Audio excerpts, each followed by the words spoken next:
Good morning বন্ধুরা। দেখো আজকে আমি একটু অন্যরকম মেনু করলাম। আমার ছেলের সব থেকে প্রিয় খাবার কচুরি, ডালপুরি ওসব ভালোবাসে না, ও বেশিরভাগ এই নানপুরিটাই খুব ভালোবাসে।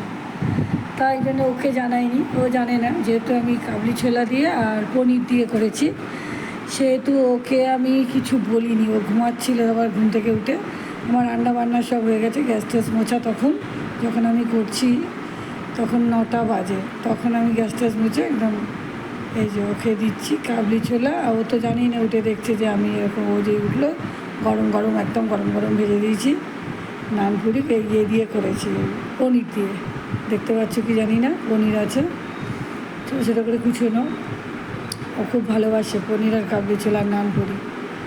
কচুরির সময়তেও বলবে পনির করো আর নানপুরি করো, মানে কচুরিও খেতে চায় না।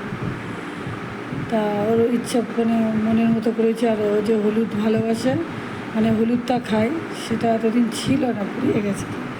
একজন বলছিল যে হলুদটা কই, এই হলুদটা আছে, এই যে দেখতে পাচ্ছি কি জানি না। এই যে দেখো একদম নানপুরি কি দারুণ, একদম ভিতরটা দেখো খুব একদম সফট, দারুণ হয়েছে।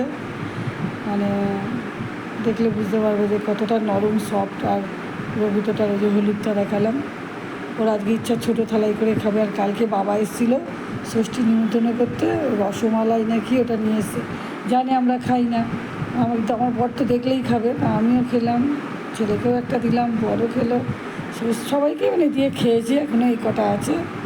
টাটা বন্ধু।